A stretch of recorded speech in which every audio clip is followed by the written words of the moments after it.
Right. Hey guys, everybody. This is Neonta. Not this. I am Neonta Williams with Black Alabamians for Education, and you are here joining us for another episode of the Advocates Chair. And the Advocates Chair, as you well know, is our vehicle to be transformative with information, actually to transfer information so that it can be transformative for the lives of children and families across the state of Alabama and maybe even across the country. And so on today's episode, we are inviting in Miss Tonya Jones with the Alabama Opportunity Scholarship Fund. And we are so excited to have you here with us today. So welcome, Tonya, to the Advocates Chair. Thank you. It's great to be here. Yes, I'm so excited to have you here. Not just me, but I think what you have to share for the listener audience is going to be incredibly awesome. We were in the green room kind of already talking about some of those things. But before we get into those details about Alabama Opportunity Scholarship Fund and like the Choose Act and the Alabama Accountability Act, let's talk a little bit about Tonya, like what led you to this kind of work in terms of advocacy and with the Alabama Opportunity Scholarship Fund? Sure. I am born and bred in Bruton, Alabama. Bruton, Alabama. And attended T.R. Miller High School, had a great education, went off to college at South Alabama. Came to Birmingham after I was married and met with Leslie Searcy. Leslie got me started in a voucher program with Children's Scholarship Fund. Okay. Way back when. Mm-hmm. And that was the beginning of my love for choice. I later worked with private schools, a charter school, and for the most of my work and career, I've always wanted to do something that was helping somebody. Mm-hmm. You know, even when I'm in, my major was accounting. And so as a professional, I'm an accountant, but I love helping. So I ended up teaching, how to do different things, even in the accounting field. This was just a very easy fit for my personality to want to help people. I was blessed. I had a hardworking grandmother. She raised her kids to be hardworking. My dad was hardworking, but he didn't have an education. Mm-hmm. I saw how it held him back. It put him in an area that he was very uncomfortable around people that could read. Mm. And I did not want to see other families suffer that way. Education is power. Yeah. Yes. It's power. And so I think the more I tell people about what we do and how we do it, the more people will be able to take advantage of the opportunities that are sitting out there just waiting. Yeah. That is so, you're 100% correct. I could feel the shift in our conversation when you began to talk about your dad and his experience with education and reading. And our as a race, we are some incredible folks. Like, we really, really are. And that's not to minimize other races that exist, but when you think about the challenges that our communities have come from, and particularly just, people lost their lives mm-hmm. with the attempt to learn how to mm-hmm. read, mm-hmm. with the attempt to learn how to do math. But at the same time, we are some of the most brilliant, intelligent folks who walk this earth. And so the ability, like you, my granddad, he was unable to read, but he was a truck driver mm-hmm. and drove all mm-hmm. across the country. Mm-hmm.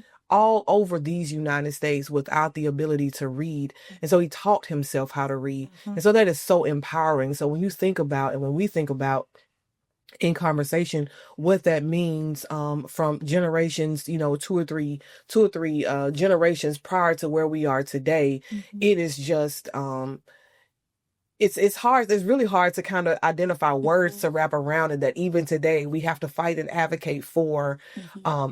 Our children today to have access to quality education. And really that is the whole impetus for Black Alabamians for Education. We are an organization of choice. We support traditional public, private, charter, virtual home, mm-hmm. blended, and now micro school options. And I say now because what we support are the laws that the state of Alabama has made available to families. And we want families to know that this is available to you, because we understand that every single child learns differently.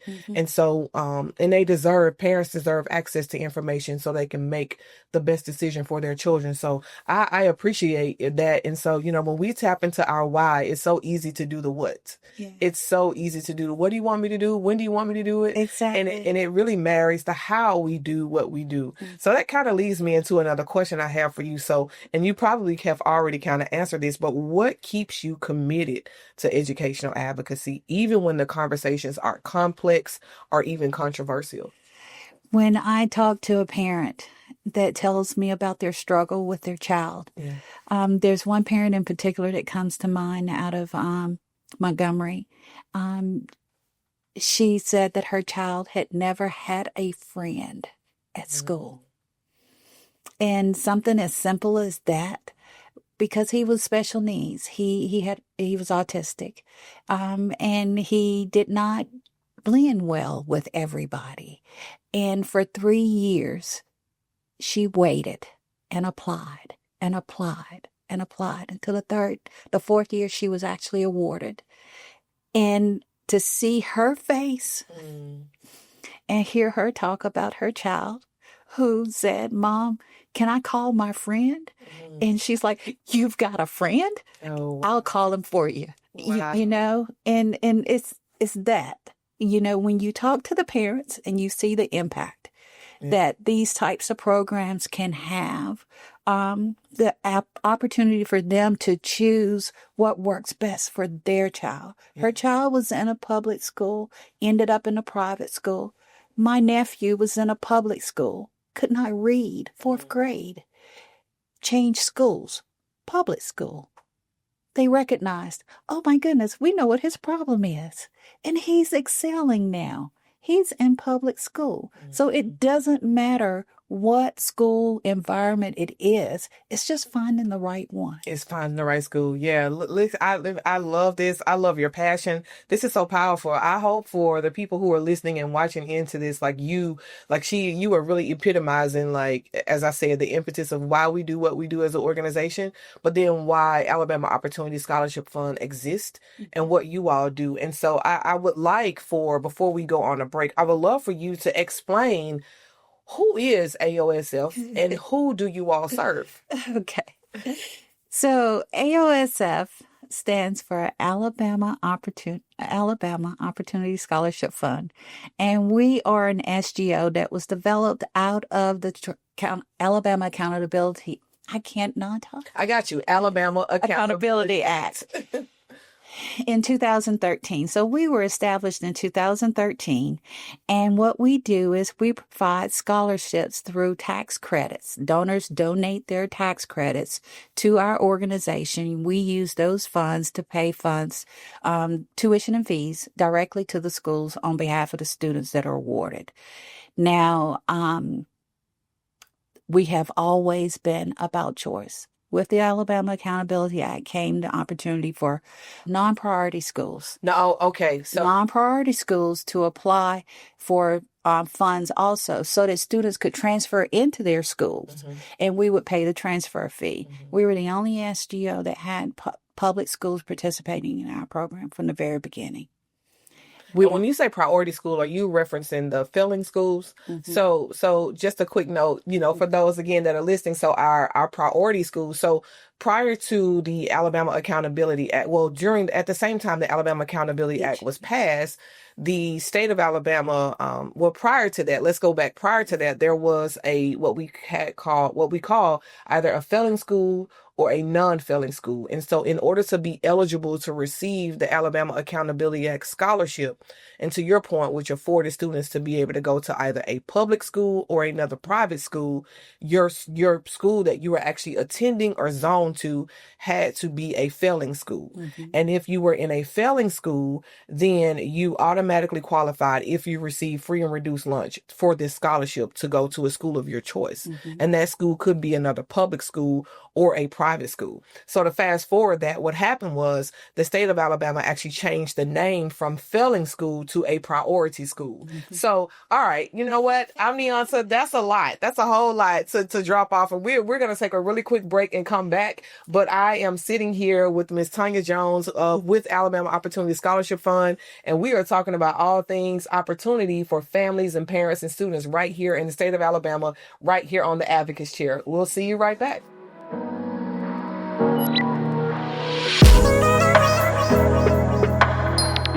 All right, this is Neonta with Black Alabamians for Education, and you are watching the Advocates Chair, and we've been here with Ms. Tonya Jones of Alabama Opportunity Scholarship Fund. We left off talking about our priority list as opposed to no longer calling it a failing schools list, but you were telling us who AOSF is and what you all do. So what else can you share with us about the organization? So AOSF has always been about school choice and students having the ability to choose where they attend school. And so one of the things that we also focus on is building relationships with other school environments, like the micro school and the home school. And we want parents to have the ability to, as they come to us for a AAA scholarship or information about any other financial assistance, that we can lead them to the resources that they need to make the right choice. So as we're definitely a scholarship granting organization, we don't want to be placed in a box as just a scholarship granting organization. We are advocates for parents. We're out there supporting legislation that improves educational benefits for students and families. And so we want others to recognize that that's what we are. We're not just a scholarship granting organization, though that is how we were formed. Yes, I love that. I think that's so important for people to know. Also for me, and for our organization to know and be able to continue to share out that you all are you're broader than being a scholarship granting organization. I know earlier you were saying using the term SGO, and so I appreciate you actually spelling that out, because we will take a little bit of deeper dive into to SGOs and into we talked about micro schools, and we talked about being a school choice organization, but when, and we'll talk more about when Alabama got those laws in place and how what type of impact are they having today. I would ask you this: what misconceptions do you most hear about opportunity scholarships? That is a way to funnel money into schools, private schools. And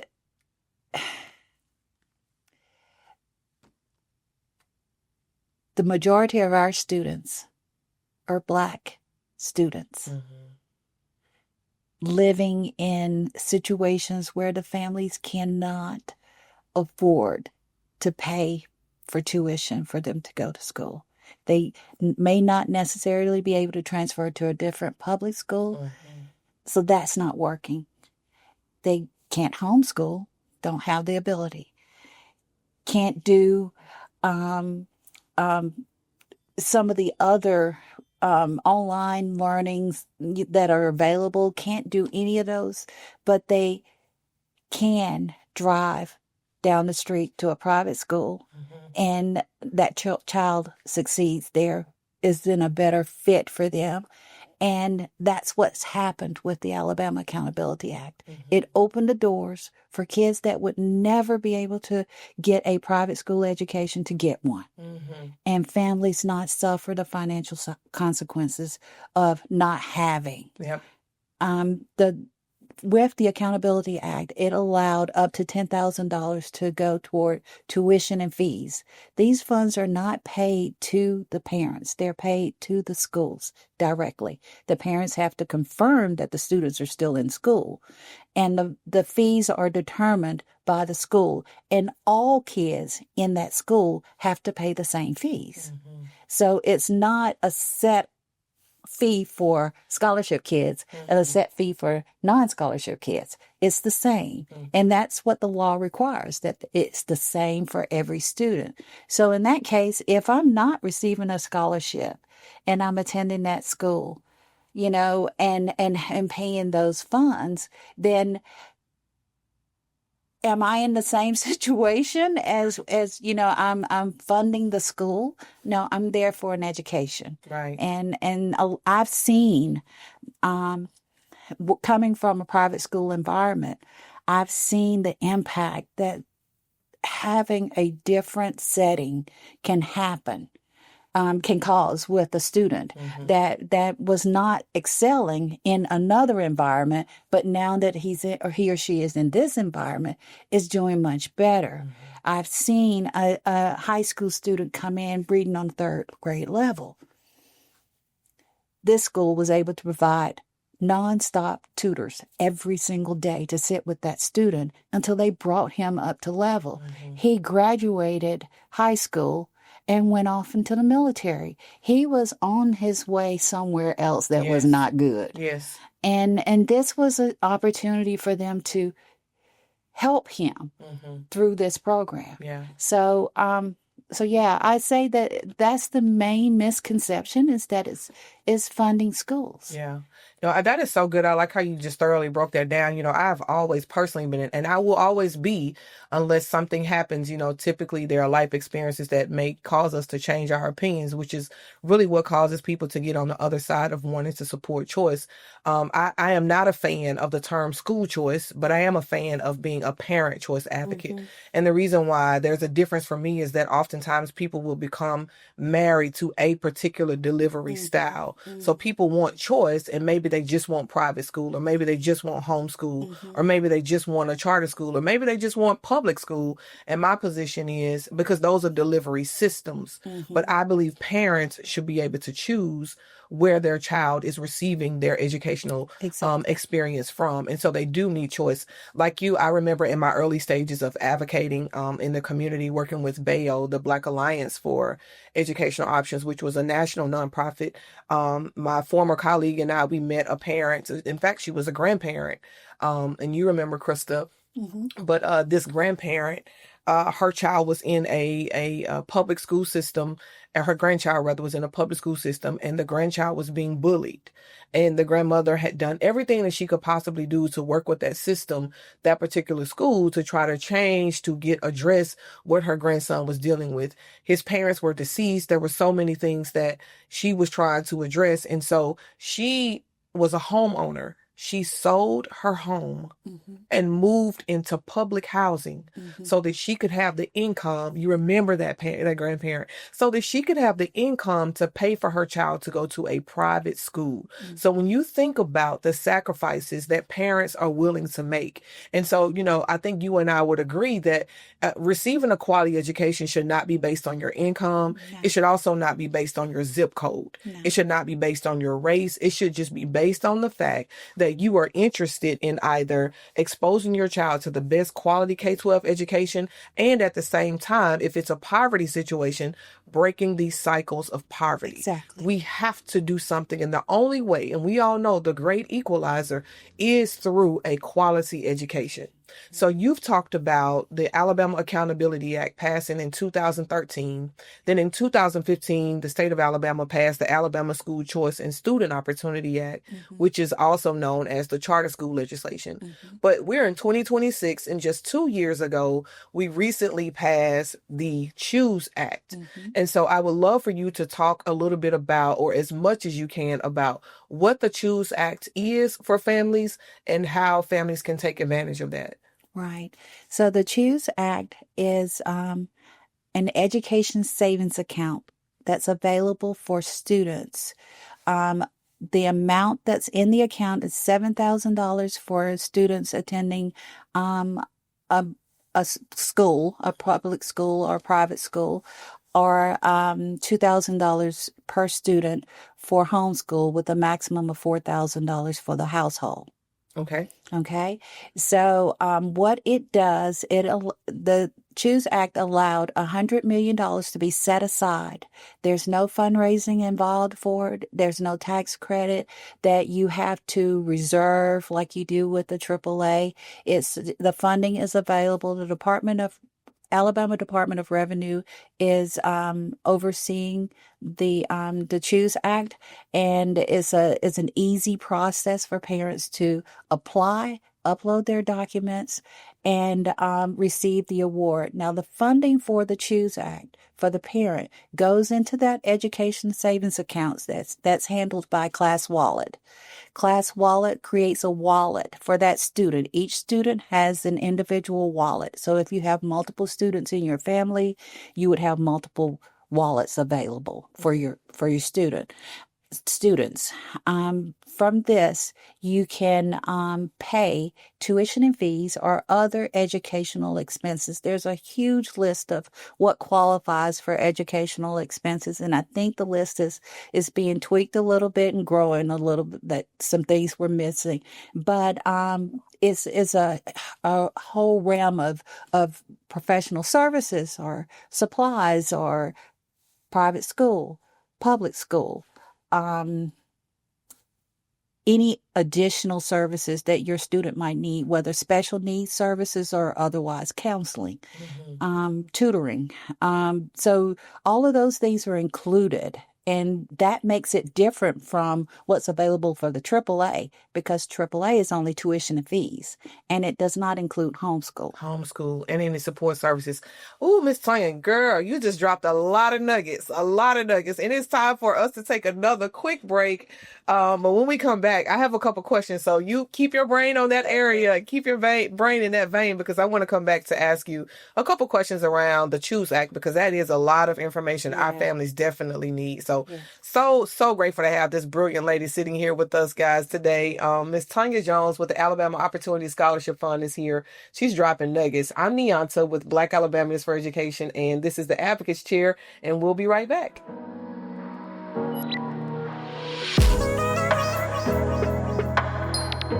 All right, guys, it's Neonta Williams with Black Alabamians for Education. And again, we're here with the Advocates Chair, and I'm here with Miss Tonya Jones with Alabama Opportunity Scholarship Fund. So I'm going to get right into it. Okay, so when we left off, you were talking about the Choose Act and what's been made available to families through the Choose Act. And you said that it is a $7,000 education savings account that's been made available for families for supportive services, is the way I would describe it. And then there's $2,000 available for families who decide to homeschool their children. Mm-hmm. So quickly, I'll say, prior to the Choose Act passing in 2024, families who homeschooled their children had no additional supports. Everything that they were doing with their children was out of pocket. Mm-hmm. So while $2,000 doesn't sound like a lot of money, it is some money to support those families who choose to homeschool their children. And some families choose not because of maybe there are challenges in their district school, their local neighborhood. Sometimes it is medical conditions that hinder children from being able to be in an academic environment all day. Sometimes it is some other things that children have going on in their lives. I've even seen athletes take advantage of being homeschooled. Mm-hmm. Tim Tebow, everybody is, really, really excited about, his athletic career, his athletic prowess, from being a homeschool student in Florida to going to the University of Florida to playing in the NFL and now a national commentator. But his baseline was homeschool. So a lot of things can come out of it. What I want to talk about, though, is if you can take us back to, you shared that a child that is either in a public school system and or a private school system could utilize the Choose Act with the $7,000. So can you explain to us how a public school student would use the Choose Act? Okay. First of all, the public school student, if he's attending a school, he or she is attending a school that she or he is not zoned to attend, then they would qualify for the Choose Act. So if you're attending your school, you're zoned to attend, you don't qualify for the program. Okay. Because there's no fee for you to pay for the school. Okay. But if you're attending a school that you're not zoned to attend and they have a fee, then that qualifies you. So if I'm going to school out of district, I'm just trying to this kind of like layman's terms. So if I am in Montgomery, Alabama, and I'm zoned to attend Carver High School, but I can't think of another high school in Montgomery. The names are escaping me right now. But if I attend the high school on the other side of town, I'm eligible for the Choose Act to use that money to support me in any Exactly. additional things. So does that in turn basically take the burden off of the school that I'm at paying for those services because I can use the Choose Act to pay for those services? That I cannot answer. Okay. I don't know. Okay. I know that the services that they are going to receive through the Choose Act are from vendors that have been vetted, and they may not be exactly the same services that they would get from the school. From the school system. And so Class Wallet is a statewide system that the state of Alabama uses to put all of their vendors in. And so as a parent, I'm able to go into Class Wallet and identify the support services that I think my child may need. So whether that's mental health counseling, that's additional tutoring, any other things that come to the top of your mind, whatever's been made available in Class Wallet, Right. I can use You that. can use. Wow, that's incredible. What else can you tell us about the Choose Act? That the window for application for the Choose Act is for new students. It's January 2nd through March 31st. So the window is now, right? The window is now. So even if parents, school is in right now, but now is the time, the window, turn to the camera. School is in right now, but now is the window, January the 2nd through March 31st. March 31st is actually the time to apply for the Choose Act for next school year. So right now. Oh, Right wow. now. Okay. And the place that you need to go to is chooseact.alabama.org. Click on I'm a new parent or I'm a parent, and then click on new. And then at the very bottom, you'll see a yellow bar that says enter the family portal. And that's where you would apply for the scholarship, the education savings account. Now, it's a very, very easy process. Uploading the documents and completing the application takes maybe 15 minutes. You would do one master application with the guardian's information, and then each student is separated under the guardian. So it's just one time that you're going in and uploading all your students under your name. Wow. I'm so glad you're here with us sharing this information today. This is going to live forever.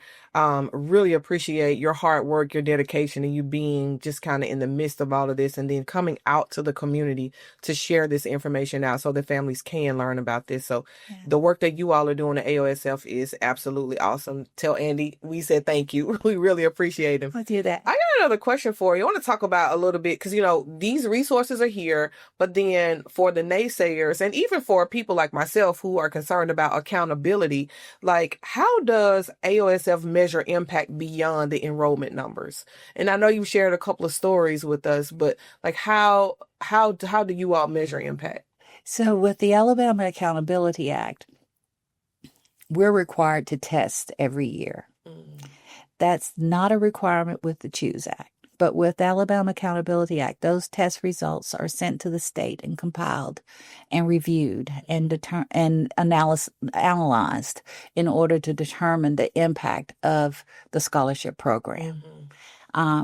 So that's how it's handled. That's good because there is accountability around it. I really appreciate you answering that question because a lot of times people think, oh, they're just like you said in the beginning without saying it, just like taking money. There's no accountability, and the schools are trying to get richer and, kids aren't getting an education, but the truth of the matter is that's not true. There's accountability associated with it. Even for the schools to become eligible to become a scholarship recipient school, there are federal and state guidelines that they have to meet and match and become a part of. And so I just think that is so important. So as we close out this conversation today, because you've been a great guest, I'm so grateful for you being here. I got a couple rapid fire questions for you. Oh my goodness. They're not. It's okay. You can take your time.